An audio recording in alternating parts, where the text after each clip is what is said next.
The Bears. They've done it up there 3 of the last 4 years. Opening kickoff, Hershall Walker. Breaks the tackle from Glenn Kozlowski. Look at Hershall go. He's going to run for 64 yards, setting up a quad-revenge field goal, 3-0 Minnesota. Pass to Ron Morris.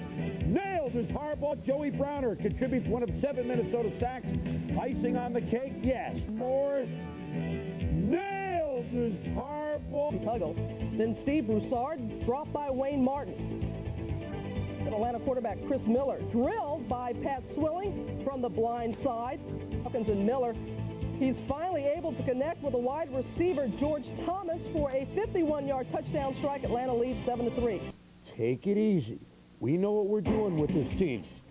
2 years ago, Week 12, 1988, Giants block a field goal in overtime, but Clyde Simmons picks it up. Eagles beat the Giants 23-17. Week 13 last year, the Meadowlands, December 3rd. The last regular season loss for the Giants. The Eagles were all over Phil Simms. Again, it was Clyde the Glide Simmons. Brooklyn for 60 yards on the INT and the interception. 24-17 Philadelphia. Week 1 this year, the Giants did win, but the Eagles had won 4. Randall can run. We know that. Gets the block. Yes, right there. Look at the block against Pepper Johnson by Byers. It's a 17-yard run. You can always depend on a Buddy Ryan team to be out there hitting. Keith Byers lays a lick. And here's another angle on Pepper Johnson. So 22 seconds later, weird things again. Sims. Ball batted. Picked off by Byron Evans, and the linebacker runs for the TD. All of a sudden, it's a romp. Jenkins, rattling and rolling. The Eagles open. Here he hits Pruitt again for 35 yards and a score. Dan Marino, 245 yards passing today, a pair of TDs. Steve DeBerg overthrows Rob Thomas. Mike Hart with the stick. DeBerg lays his receiver out on this play. Shot from Scott Davis. Had a big game Monday night, playing big today. DeBerg into traffic. Emil Debbie Harry. Crunch by... No, it's the Rams and the Niners. Buford McGee. Pitches to Cleveland Gary. And it's a touchdown for the Rams. They lead it 7-0. Take another look. Behind your polar bear, cold, windy, little canoe on Lake Michigan, of course, and a block and blew the bigger back. The football is always the same in the NFC Central. Nico Noga. Then, 4 minutes to go in the OT. Harbaugh, Neil Anderson, it's done. It's a done deal. The Bears hold off the Lions in OT. Finds Gaston Green.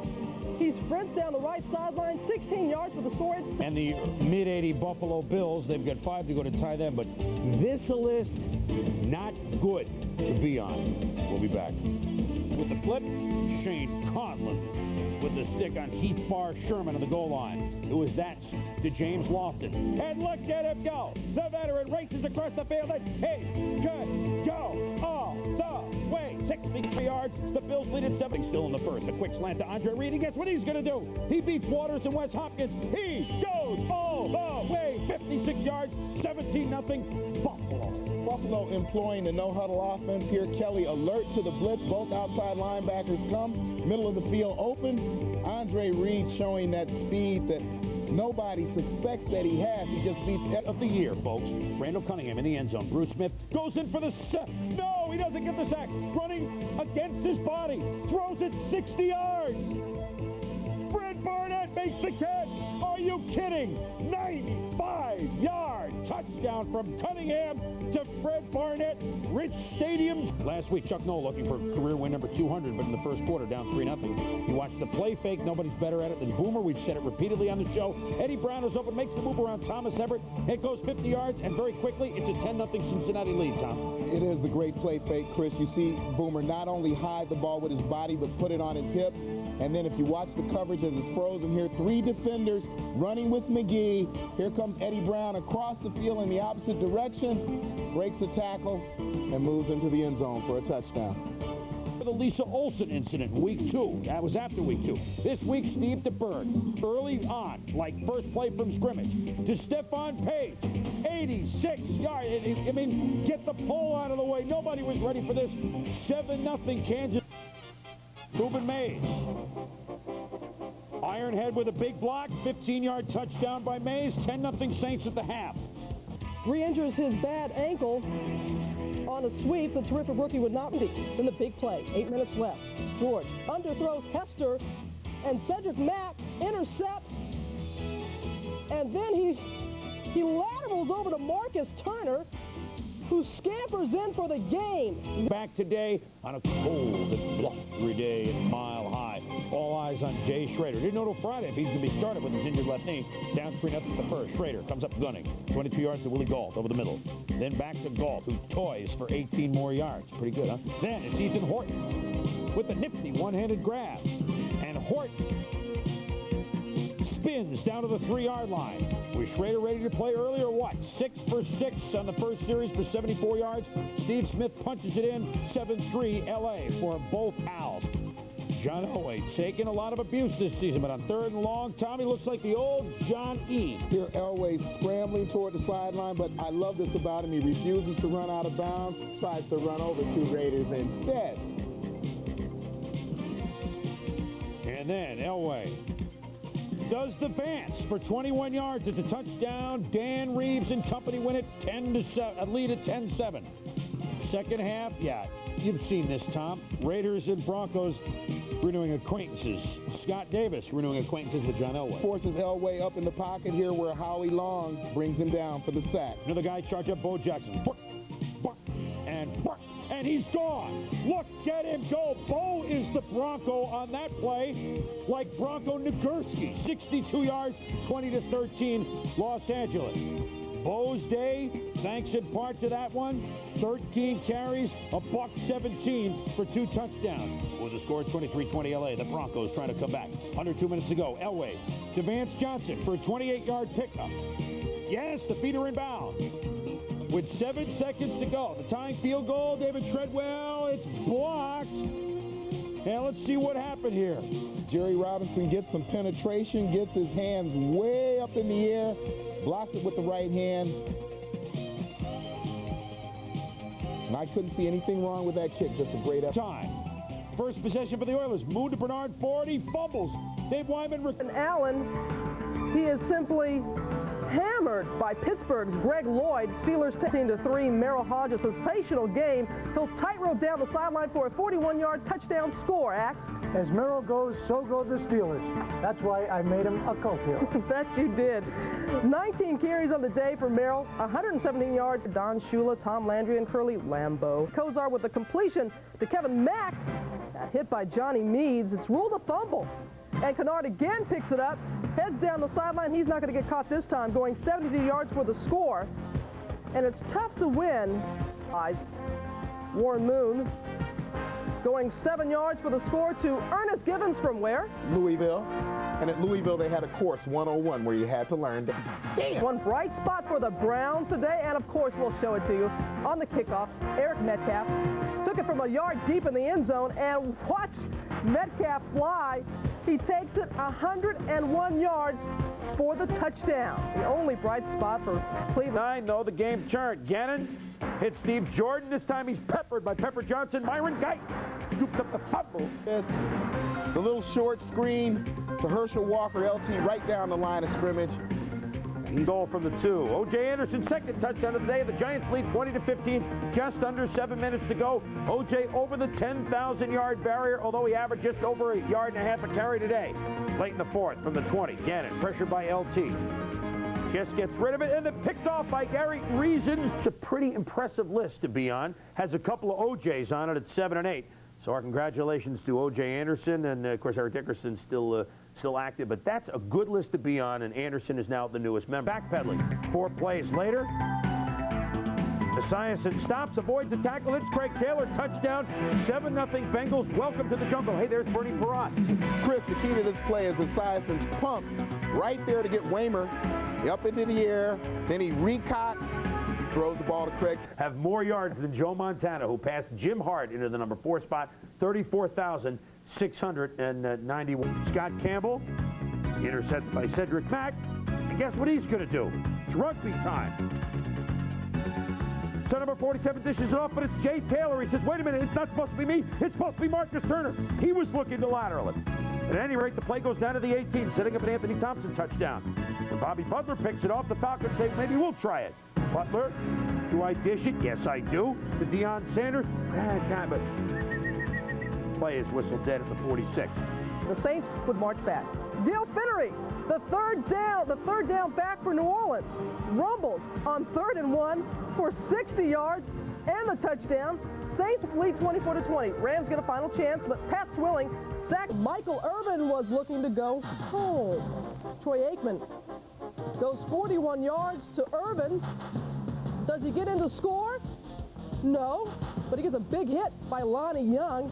Then Aikman goes 41 yards to a wide open Irvin, but again, no end zone. Finally, Aikman to Irvin for the 8-yard score, and Michael Irvin, he knows where he is. He gets up, heads it home. Yeah, take on to Emmitt Smith. Smith in the backfield for the boys. Scampers 11 yards for his second score of the day. Cowboys up 13-3. TJ. Very strong, low center of gravity. Here you see him make 3-4 good cuts, slides back to the outside, upfield. Great play getting to the end zone. The Cards would try to stop Smith from getting his third touchdown. David Bavaro makes the big hit in midair to stop Smith, but on the next play, you can't stop him twice. Smith, his third score of the day off right tackle, 27-3 Dallas. You never relax until you know that a back has touched it down. Here Emmett slips on the turf, but he has the good presence of mind to get right back up and carry a bevy of Cardinals into the end zone. Ooh, touchdowns on the day. Looking for Webster Slaughter, but instead, prime time. Look at that left-handed one-hand INT. Feisty at home, looking to snap it. 1 year to get to the playoffs the next year. The only other team, Ted Marchibroda, Burt Jones, Baltimore Colts in 1975. Look at the improvement of Dallas this year. 10-7 at the half. This is special teams play, Tom. It's Todd McNair. I'll give you some expert analysis here. He's out.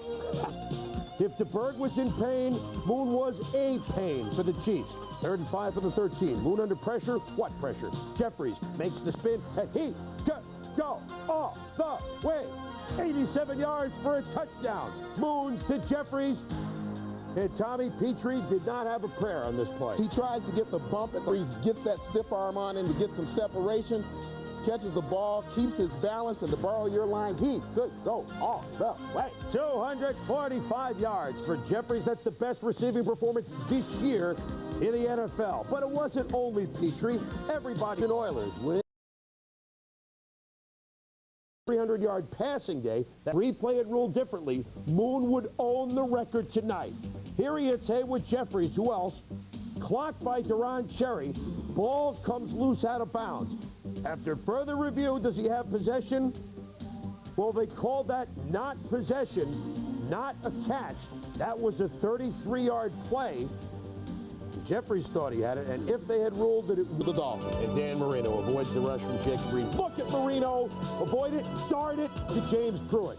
Vintage Marino. We're tied at 10-10. Let's take another look, Tom. Marino here showing surprising mobility. He avoids Jacob Green. Will take a shot from Tony Woods afterwards, but he delivers for the touchdown. Guy seeking redemption, Troy Stratford. Bulls his way in for the score. I know all the numbers. Kenny O'Brien to Rob Moore wearing Wesley Walker's number. Makes him proud of it, too. What a catch. Jets, that's a record. Elway also went over 3,000 today. He has 6 in a row. Boomer's about 400 shy of making it 6 in a row. Record for Marino. Against the run, the Eagles lead the league against the run. He stops Darrell Thompson cold in the backfield. Meanwhile, Randall Cunningham was moving the Eagles. 1st and goal. Cunningham pitches to Keith Byers. Throws to Anthony Toney all alone in the end zone. 7-0 Eagles. Now, we've seen the Eagles in offense, but admired this. The man, Randall Cunningham, scrambles out of how many times have we seen this? Scrambles out of trouble into the end zone with his patented Hershall. Taking over his own 34, Elway hits Van Johnson, who does some mad scrambling to get out of bounds. Then Elway uses his great escapability to scramble for 13 yards. He's going for the 1st down, scrambles, and gets out of bounds. And Elway caps a drive with the type of play he is known for. And that means he scrambles to his left. You know he's going to go right across his body to Michael Young for the touchdown. 7-3 Denver at the half. But any Denver fan, Tommy, knows the Broncos have blown leads all year, so Rich Goins, a Bronco fan who won't leave the billboard till Denver wins, he still had to be worried at the half. People are going to really start thinking I'm a sniveling wimp, but I'm not. I just want to go home and sleep in my own bed. Meanwhile, Elway was getting good protection, and he finds Michael Young for his second TD of the game. The flag was on San Diego. It's 14-3 Denver. Elway with his best performance in some time, 248 yards. San Diego tried to rally down 20-10, but Tolliver is picked off by Llyoyd. And Rich Goins, he's a happy man because, yes, he is going home. That was a layup. Now watch Boomer on this play. A wide receiver with a groin injury. They snap the ball to Lynn James, who goes 12 yards away from Boomer. But I'll tell you what, Bo Jackson had a 92-yard run against the Bengals last year. Look at him shift, look at the block, and let's get it go. He could go all the way. But Ron Jones catches him from behind. Art Shell. They played mightily. They talked arrogantly. They ran up the score on life itself. This did not make them. Side, the Jets on the offensive line don't pick him up, and here to hit him as if it were the regular season. Now, great effort for Toon to hang on to the ball, and a good read by Nagel. There's a crossing pattern. You'll see this is a good angle to see it. The little cross right there. He'll clear the linebacker. Nagel, just as he clears, fires it in there, and Toon tucks it away and concentrates totally on the ball. And I can tell you, he knew he was going to get hit. The outside that sprung him open. Let's look again. Slip to the inside, plant it, turns on speed, pulls out of a tackle. Fine run by Blair Thomas on a very tough field to make that kind of a move.